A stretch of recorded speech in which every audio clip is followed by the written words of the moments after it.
Madame, Monsieur, bonsoir et bienvenue sur TV Liberté. TV Liberté, à sa création, Philippe Millot, qui en est le président de la chaîne, avait trouvé cette phrase-là qui nous définit tous, qu'on a conservée, c'est TVL, c'est le défenseur de l'esprit français, de la civilisation européenne. C'est vraiment une voix de la liberté, on est bien, on se sent bien.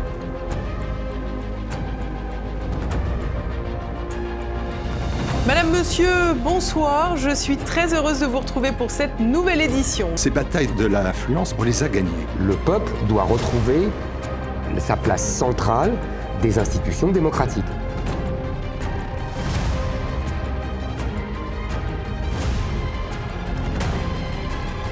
Merci aussi à vous d'être derrière vos écrans.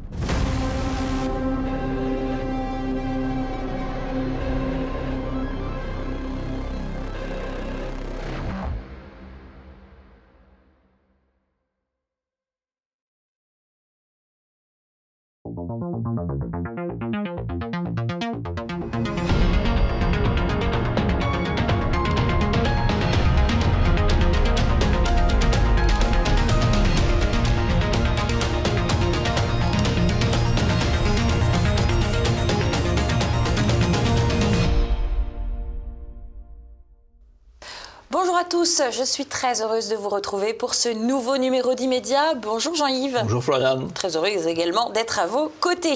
L'image de la semaine, on commence avec le programme. Eh bien, ce sera Macron et ses généraux qui sont en train de transformer la Grande Muette en propagande de guerre bien bavarde. Et puis, dans notre dossier, on s'intéressera à l'audiovisuel public, mais également aux médias plus alternatifs qui, en ce moment, se dressent dans une opposition de plus en plus farouche. Et puis, bien sûr, on n'oubliera pas nos pastilles de l'information, le portrait piquant de cette semaine qui sera consacré à un personnage que vous allez découvrir un peu plus, Mohamed Bouafsi. Vous savez, c'est le fameux présentateur de C'est à vous, qui collabore avec Elisabeth Lemoine. Jean-Yves, on rappelle à nos téléspectateurs, si le programme leur plaît, cliquez sur le pouce en l'air. Il faut également laisser un commentaire, ça se passe juste en dessous. Et puis, bien sûr, ils peuvent s'abonner à la chaîne YouTube de TV Liberté. On vous remercie d'ailleurs infiniment à tous qui avaient fait ce geste et qui nous avaient permis de passer la barre du 1 million d'abonnés. C'est grâce à vous. On se retrouve et on commence immédiat, juste après la virgule. Tout a commencé avec un propos de Fabien Mandon qui s'exprimait au Congrès des maires. Et il avait déclaré ceci, tout le monde l'a entendu, mais on vous le refait en quelques mots. Si notre pays flanche parce qu'il n'est pas prêt à accepter de perdre ses enfants, de souffrir économiquement, alors on est en risque. Et c'est ce propos perdre nos enfants qui avait suscité beaucoup d'agitation médiatique. Évidemment, le Parisien avait produit cet article « On n'est plus vraiment en paix. Pourquoi le général Mandon prépare les esprits à la guerre ?» Effectivement, c'est une vraie question qu'il faut se poser. Et Emmanuel Macron, dans la foulée, avait soutenu son CEMA, son chef d'état-major des armées, en lui affirmant toute sa confiance après des propos qui étaient sortis de leur contexte pour faire peur, avait-il dit. La machine était bien enclenchée pour lancer, évidemment, l'habituel, c'est les Russes, avec des comptes pro-russes qui ont lancé les premiers tweets, qui ont lancé la polémique. Jean-Yves, bien sûr, vous avez un petit commentaire à faire sur ces annonces du CEMA et ces justifications ensuite de l'État. D'abord, que le chef d'état-major des armées s'adresse aux maires, c'est une première en France. Bon, peut-être qu'il y a eu des précédents très anciens au moment de la Première ou de la Deuxième Guerre mondiale, je ne sais pas, mais que le chef des armées s'adresse aux maires, ça c'est quand même quelque chose d'assez extraordinaire, d'assez hallucinant. Donc que ça buzz, c'est pas étonnant. Surtout quand il annonce qu'il va se préparer à la mort de ce qu'il appelle nos enfants. Bon. Voilà, donc c'est normal que ça buzz. Aller dire qu'après, si les Russes, c'est les Russes, c'est complètement ridicule. C'est normal que ça buzz, et c'était fait pour ça d'ailleurs. C'était fait pour buzzer, faut pas s'en plaindre. Eh bien d'ailleurs, ce buzz, ça aura permis ensuite au général Fabien Mandon de s'offrir une petite tournée médiatique et notamment, C'est à vous nous le dit comme ça, le général Fabien Mandon a choisi C'est à vous pour s'expliquer après ses propos au Congrès des maires. Il était l'invité de Mohamed Bouafsi à 19h sur France 5 le 22 novembre. Donc bien sûr, Mohamed Bouafsi, vous retrouverez son portrait piquant à la fin de cette émission, donc restez bien avec nous jusqu'au bout. Le SEMA sur C'est à vous, c'est tout un symbole, mais vous allez voir, ils lui ont offert les justifications parfaites d'entrée de jeu dans cette émission et je vous propose de regarder un premier petit extrait de cet entretien. Sur la polémique qui vous concerne, Fabien Mandon, la diffusion exponentielle de montages vidéo tronqués, relayés par des bots russes, amplifiés chez nous par des réseaux pro-Poutine, Florian Philippot tweetait dès les premières heures, pour laisser penser que la France s'attaque à la Russie. L'idée, c'est quoi ? C'est de provoquer l'étincelle, la réaction en chaîne. Si un pays de l'OTAN surréagit, alors c'est l'engrenage rêvé pour Poutine. Il y a la Russie qui a ouvertement désigné la France comme son premier adversaire en Europe.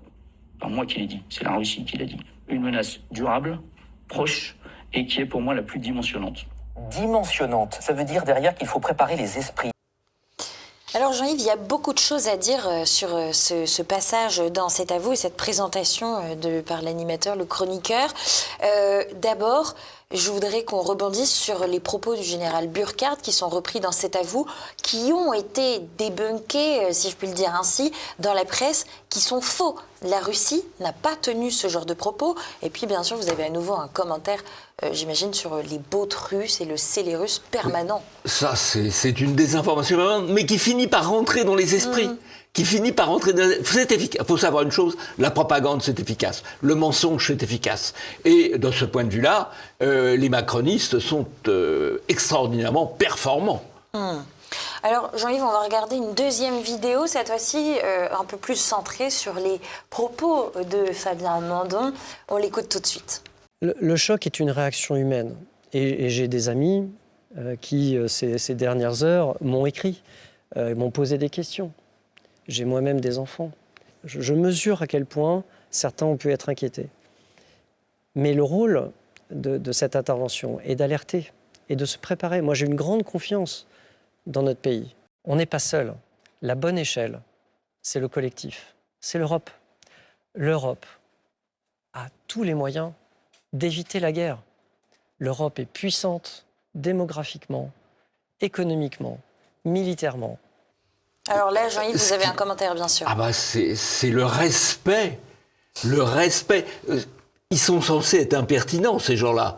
Ce sont des progressistes. Et là, quand ils reçoivent le chef d'état-major des armées, ils sont tous le petit doigt sur la couture du pantalon. Pas un mot, on entend une mouche voler. C'est impressionnant. Pourtant, avant, à gauche, on détestait l'institution oui, armée. C'est quand même, on a bien évolué depuis Maxime Le Forestier. Enfin bref, toujours est-il qu'en ce moment, c'est réellement la tournée des popotes, puisqu'on a pu voir le CEMAM dans les médias, le chef d'état-major de la marine.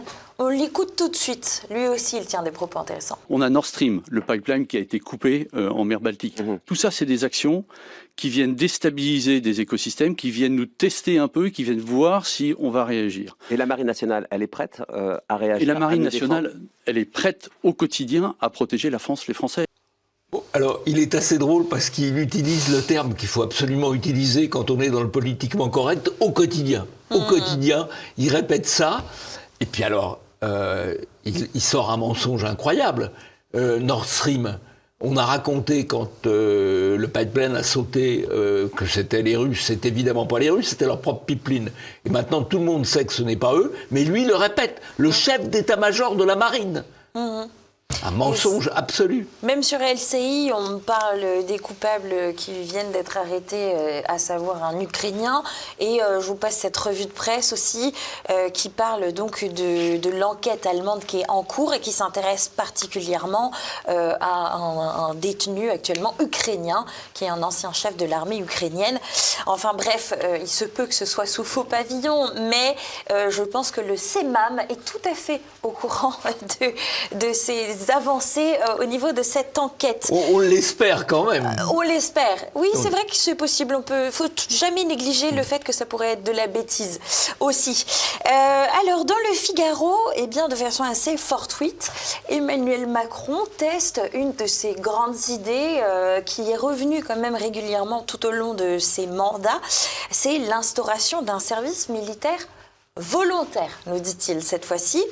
D'ailleurs, ce ne sera pas sans vous rappeler un petit discours d'Emmanuel Macron, discours de campagne. C'était il y a 8 ans, en 2017, et je vous propose qu'on l'écoute.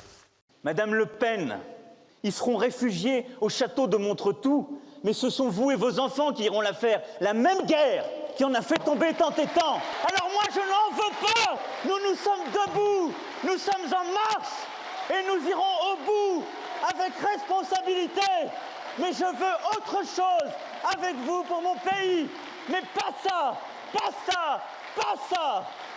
Bon, il est complètement dément, ça c'est sûr. C'est quand même formidable que les Français aient voté pour ce personnage présenté comme émanant du cercle de la raison. Le cercle de la raison.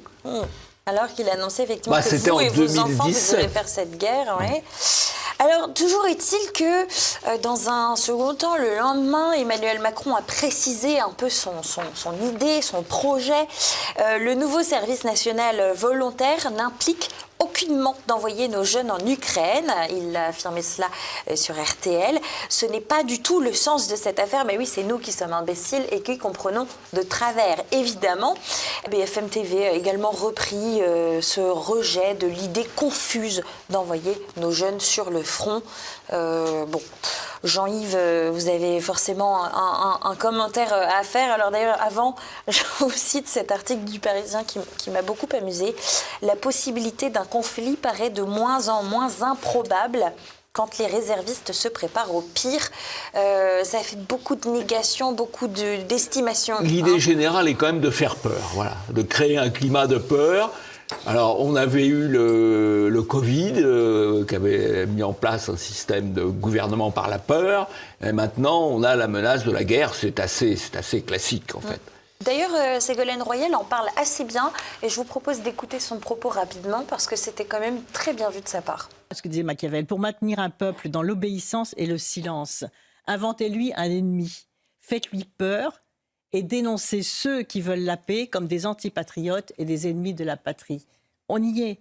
Un leader faible rêve de se transformer en chef de guerre et qui déclenche une guerre pour éviter des troubles intérieurs finit toujours par accélérer sa propre perte. Jean-Yves, je vous laisse le mot de la fin peut-être sur cette séquence de tous ces militaires qui circulent dans nos médias. On a un peu l'impression d'être dans un régime autoritaire. On est dans quels sont les régimes où on passe son temps à voir des militaires dans les médias. Là, ça va très loin d'ailleurs, parce que tous les chefs d'état-major font la tournée des médias, sont mobilisés, effectivement, ils sont mobilisés. Et on en a même un, c'est le chef d'état-major de l'armée de terre, qui est arrivé sur une matinale à RTL en treillis. Enfin, écoutez, c'est vraiment, on veut intoxiquer l'opinion. Ça fait un peu penser aussi au régime africain, quoi. Et pour notre dossier du jour, revenons sur l'audiovisuel public qui, on dirait, se sent un peu menacé par les médias plus alternatifs. En ce moment, c'est un véritable festival contre Bolloré, contre CNews. Et je vous propose peut-être, pour commencer, d'écouter cet extrait de France Inter et de sa formidable chroniqueuse. T'imagines, t'es vieux, aigri, toute la journée, tu regardes Pascal Praud chier sur les Arabes et les trans, et t'es là, ah oui, c'est vrai que les musulmans, quand même... Ah, je me suis chié dessus. J'ai mal au bras gauche. T'es mort. T'arrives dans la vie d'après et ton premier réflexe, c'est de demander s'il y a une téloche pour continuer à mater l'heure des pros. Mais terrible, quoi. Mec, t'es mort, quoi. C'est très malaisant, l'humour sur le service public, vraiment. Vraiment. C'est payé avec vos impôts. Payé avec vos impôts. Alors, elle a raison d'ailleurs, parce que l'agisme, c'est permis, et la grossophobie, c'est interdit. Donc, elle en profite, c'est normal. Toujours est-il que ça continue, ces propos. Et dernièrement, c'était aussi Christine Ockrent qui était dans l'émission de Léa Salamé, qu'à l'époque, samedi dernier. Et je vous propose... Jean-Yves, je vous laisse peut-être présenter qui est cette femme qu'on voit régulièrement, notamment dans quelle époque? Christine Ockrent. Christine Ockrent a été, on l'appelait la reine Christine, dans les années 80-90, où elle a été présentatrice de télévision, épouse d'un ministre Kouchner. C'était un peu, si vous voulez, on a Glucksmann Salamé, on avait Kouchner-Ockrent. Alors, elle s'est fait notamment connaître en interviewant en 1980 ou 81 un ancien Premier ministre du Shah d'Iran dans sa prison, dans la prison où il était détenu, quelques jours avant son exécution, et une interrogation qui était extrêmement agressive, et qui était extrêmement malaisante. Et puis elle a fait sa carrière dans les chaînes comme présentatrice, elle a été femme de ministre, on l'a dit, elle a été à un moment directrice de l'audiovisuel français à l'étranger, à hauteur quand même... 750 000 euros annuels. 750 000 euros annuels. Et par ailleurs... C'est plus que Léa Salamé. Léa Salamé touche 25 000 par mois. Pauvre petite Léa Salamé, voilà. Et puis, elle était mariée avec Kouchner, et on sait l'ignominie avec laquelle les enfants de Kouchner étaient traités quand ils allaient chez leur beau-père Duhamel. Tout ça est vraiment assez sordide, et qu'elle revienne encore maintenant donner des leçons, c'est tout à fait extravagant. Elle était, j'en rajoute, mais vraiment c'est très choquant. Camille Kouchner, dans son livre La Familia Grande, décrit Christine Ockrent comme une belle-mère acariâtre, pas du tout aimante, ce qui est quand même un peu ballot, parce que quand vous choisissez un homme qui a déjà des enfants, il va falloir accepter le package. Donc elle disait à Bernard Kouchner que ses enfants faisaient trop de bruit, qu'ils riaient trop fort. Quant à Bernard Kouchner, lui, il récupérait ses enfants, il les mettait au lit avec des somnifères. Voilà. Donc d'un côté de la famille, ils avaient les viols incestueux, de l'autre côté, les mauvais traitements. C'est très très fort. Je ne sais pas c'est la gauche morale. Oui, c'est la gauche morale. Voilà, c'est la gauche morale. C'est ce tendre petit personnage qu'est Christine Ockrent. Jean-Yves, je ne sais pas si vous avez mentionné également que Christine Ockrent a travaillé pour Soros. Et ça, l'ami Sautarel a fait le boulot. Voilà, on le voit dans l'organigramme que je vous passe là en illustration. On voit tout à fait le nom de Christine Ockrent. Elle qui dit que Elon Musk sait s'entourer et choisir des gens qui ont plus de talent que lui. Elle, semble-t-il, fait la même chose. Ce qui est intéressant en ce moment tout de même, malgré ces attaques de l'audiovisuel public, c'est qu'il y a une commission d'enquête parlementaire est en train de s'ouvrir contre ces médias que l'on paye avec notre argent, je vous le rappelle, alors que Télé Liberté ne vit que de vos dons, qui nous sont donc fort utiles pour survivre et pour pouvoir continuer à dénoncer ces exactions. L'OGIM nous explique ceci. À partir du 25 novembre, donc c'est cette semaine que cela a commencé, la toute première commission d'enquête, toute première parlementaire sur l'audiovisuel public est en train de se lancer. Objectif, c'est examiner la neutralité de cette institution et ainsi que son financement. Il y a une 50aine d'auditions qui sont prévues tout de même, dont Patrick Cohen, Delphine Ernotte, Thomas Legrand, etc.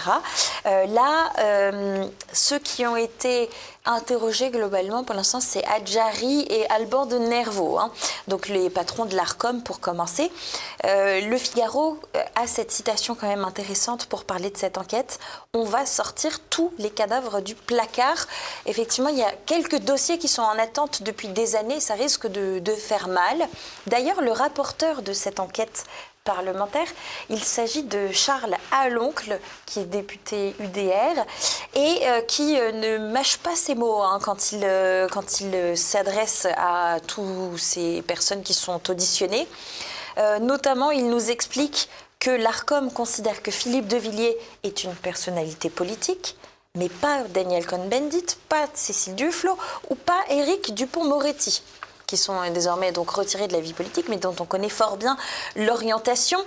D'ailleurs, Daniel Cohn-Bendit, je vous passe cette petite photo de lui dans les bras d'Emmanuel Macron lors de la campagne présidentielle. Donc c'est vrai que c'est quelqu'un qui n'est pas du tout orienté politiquement.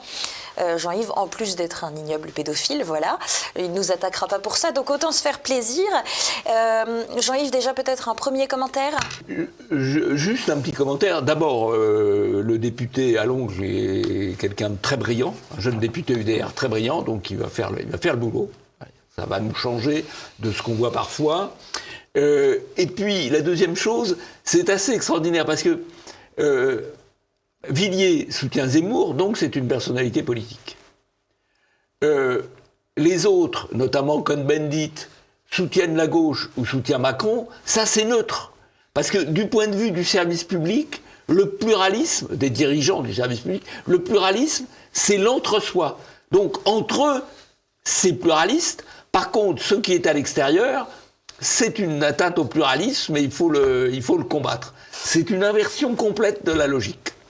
Charles Aloncle avait aussi posé une question particulièrement piquante à Hadjari en lui demandant pour quel cabinet il avait travaillé. Et donc Hadjari répond: j'ai travaillé au cabinet de Laurent Fabius, de Florence Parly, directeur de cabinet d'Aurélie Filippetti et de Fleur Pellerin. Et là, Charles Aloncle lui dit: oui, ce ne sont que des gens du Parti Socialiste, quoi. Donc effectivement, c'est cet entre-soi que vous dénoncez. Il y a un petit complément d'enquête qui sort ce soir, à l'heure où nous enregistrons, sur France 2. Et c'est un complément d'enquête qui est consacré à CNews. Vous voyez, donc c'est un peu une obsession. Il y aura sans doute des questions le lendemain, le vendredi, des auditions lors de cette enquête parlementaire que l'on va continuer à suivre. Je pense que ça va être une mine pour nous, cette commission d'enquête parlementaire. C'est une bénédiction. Je pense aussi. Place maintenant au bastille de l'information. Un sondage donne Jordan Bardella systématiquement vainqueur de la présidentielle, peu importe les candidats qu'on lui oppose au second tour. Jean-Yves, vous aurez un commentaire à faire, je pense, sur les sondages. Mais d'abord, moi, ce que j'aime bien analyser, ce sont les réactions de la presse qui prennent pour citation les gens qui le soutiennent globalement. Comme on peut le voir pour Le Parisien, c'est une guimauve. Jordan Bardella ne fait pas peur aux macronistes. Et sur France Inter également, l'édito de Patrick Cohen qui ne fait guère de doute. À 18 mois de l'élection présidentielle, qui pourra arrêter Jordan Bardella? Enfin, poser la question sur France Inter, c'est déjà presque donner la réponse de Thomas Legrand et de ses petits arrangements Raphaël, oui. Voilà. Donc Jean-Yves, un commentaire peut-être sur les sondages? Oui, si vous voulez, c'est pas tellement nouveau que les sondages à 18 mois d'une élection présidentielle mettent assez haut le candidat du Rassemblement national. En l'occurrence, Jordan Bardella bénéficie aujourd'hui d'un avantage, c'est qu'il a toujours été quand même un peu en numéro 2 derrière Marine Le Pen. C'est plutôt Marine Le Pen qui a pris les coups. Bon, Marine Le Pen a pris beaucoup plus de coups que Jordan Bardella.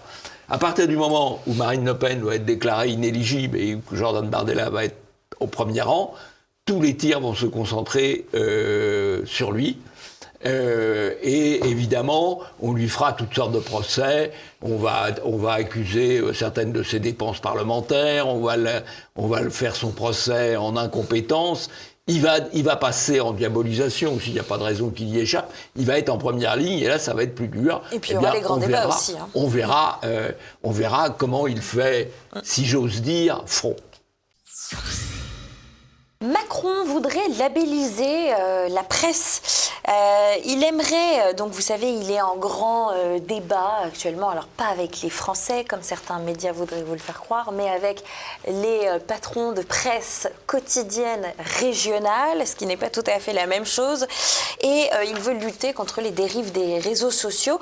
Et pour cela, il voudrait donc labelliser certains médias. c'est-à-dire ouvrir la porte les à un médias contrôle. officiels. Oui, les médias officiels. oui, ça, c'est Voilà. un contrôle politique de l'information. Voilà, Oui, c'est mais ça. Les médias officiels, il y aura c'est des les- médias officiels. On saura que la vérité, la Pravda, c'est dans la PQR, c'est sur France Info, France Inter. Voilà, bon. Il y a des unes qui sont officiellement validées par Emmanuel Macron. En tout cas, c'est cette une dont vous vous souvenez tous de Libération. Faites ce que vous voulez, mais votez Macron. Mais également toutes ces unes de l'Observateur sur Macron, la fusée Macron, le dynamiteur Macron dévoile enfin son programme. Enfin bon, ça, c'est labellisé par Macron, par exemple. Voilà, affaire à suivre. Monsieur Soros veut attaquer le Figaro parce qu'il y a eu une série d'articles, Jean-Yves, qui sont sortis dans le Figaro cet été qui s'intitulait « Les illusions perdues de Georges Soros ».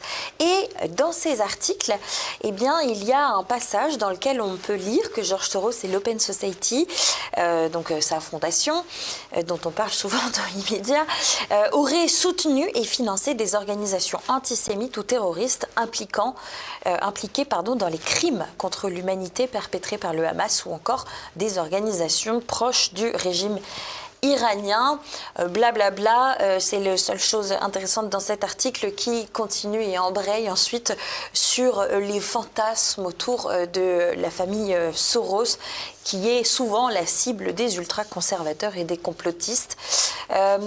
Jean-Yves, peut-être que vous avez un commentaire pour ce procès en diffamation, cette plainte en tout cas pour l'instant. Alors, je ne doute pas que M. Soros ait beaucoup de moyens pour engager ce procès, mais les procès en diffamation, ce sont les plus difficiles à gagner. Parce que de ce point de vue-là, le droit de la presse est relativement protecteur. Et gagner un procès en diffamation, c'est très difficile. Parce que le diffamateur peut soit apporter la preuve de ce qu'il a dit, soit expliquer sa bonne foi en fonction d'un certain nombre d'arguments qu'il a pu lire, trouver, etc. Donc je suis assez sceptique sur les chances de M. Soros de gagner sur ce procès en diffamation sur le Figaro. Figaro dont on peut saluer qu'il ait consacré un certain nombre d'articles à Soros d'ailleurs, c'est très bien. Sur France Info, pourrait-on dire que les journalistes ont poussé Raphaël Glucksmann à avouer sa défaite dans son grand débat, notamment face à Éric Zemmour? Eh bien, je vous propose d'écouter un petit extrait et de vous faire votre propre opinion. Vous n'avez pas convaincu votre propre camp après une émission sur LCI lors de laquelle vous avez débattu avec des Français puis avec Éric Zemmour. Vous n'avez pas des regrets quand vous voyez le bilan qui en est fait? Et ensuite, sur la discussion avec les Françaises et les Français, j'ai dit, pendant l'émission, que nous étions en train de travailler à notre programme. Donc oui, il ne fallait pas s'attendre à ce que je débite des propositions extrêmement concrètes. Nous sommes en train de les travailler. Ça ne se produit pas en quelques semaines. Sans doute, j'aurais pu faire mieux à cette émission. Et cette émission était difficile. Mais vous savez, ça ne changera rien à la trajectoire qui est la nôtre. Il n'était pas assez près et il aurait pu faire mieux. Une pirouette avec laquelle nous sommes assez d'accord. Boualem Sansal était invité aux 20h de France 2 avec Laurent Delahousse. C'était pas Léa Salamé parce que Fiona lui aurait demandé « Et vous, ça va ?» Ça n'aurait pas... ça va mieux depuis qu'il est sorti de prison, ça va mieux. Mais bref, il était l'invité de Laurent Delahousse et alors ce qui a tourné dans la presse partout, c'était qu'il devait contrôler chacun de ses mots, ce sont ses propres citations. « Ma parole est contrainte pour des raisons diplomatiques entre la France et l'Algérie. » Alors là, Jean-Yves, bien sûr, vous avez un commentaire. Ah bah écoutez, il a le droit de parler sur France 2, sur France Inter, sur France 5, donc sur le service public, sur des médias en quelque sorte déjà labellisés, parce que là, il est sous contrôle. Hein. Il est sous contrôle, on sait qu'il ne va pas pouvoir dire n'importe quoi. C'est une parole sous contrainte dans des médias sous contrainte. Voilà, absolument, c'est bien fait. Et on finit ces pastilles de l'information avec la mère d'Elias.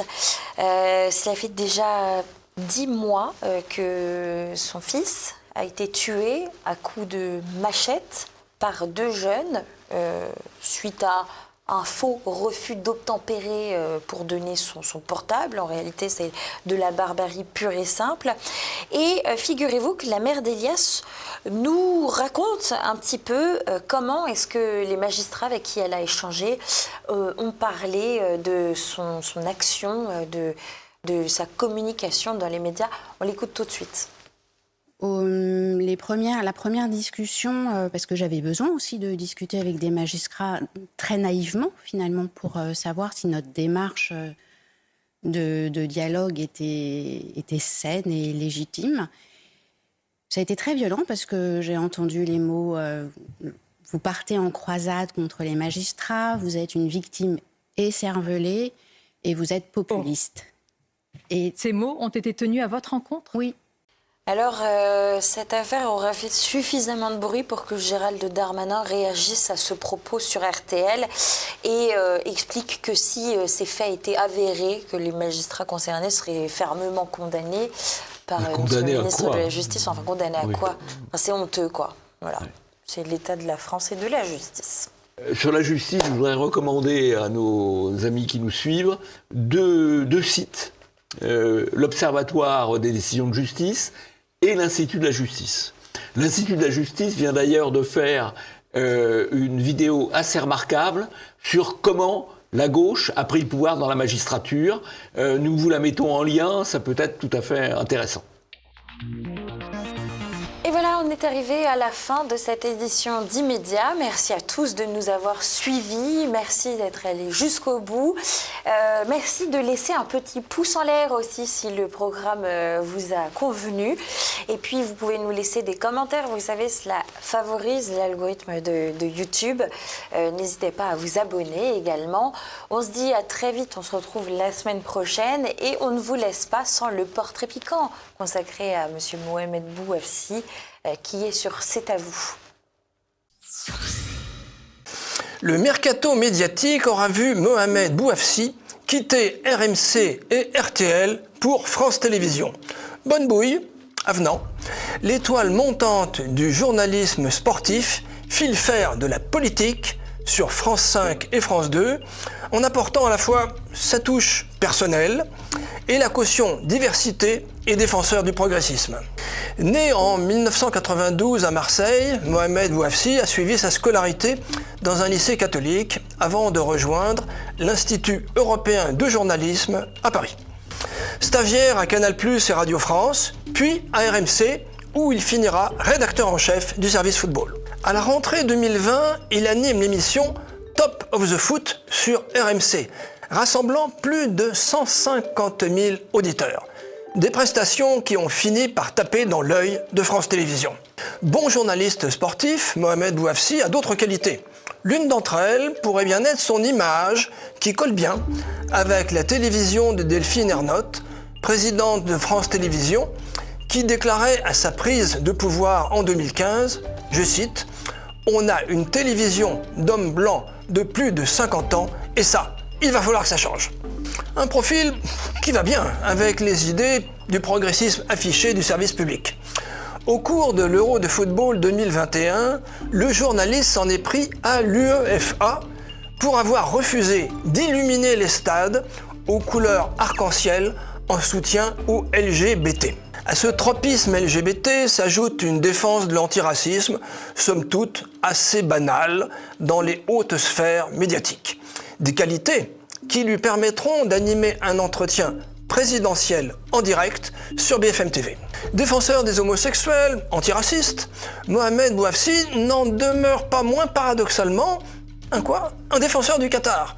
L'État propriétaire du PSG et organisateur de la Coupe du Monde 2022 a pourtant très souvent été montré du doigt pour son esclavagisme. Il défendra l'Émirat du Golfe en octobre 2019, relativisant l'exploitation d'esclaves par le Qatar et mettant la Corée du Sud, la Russie et les États-Unis dans le même panier que Doha. Bien que supporter de l'Olympique de Marseille, il a su s'attirer l'oreille du président directeur général du PSG, Nasser Al-Khelaifi, l'homme fort du PSG sur lequel s'appuie l'émir du Qatar.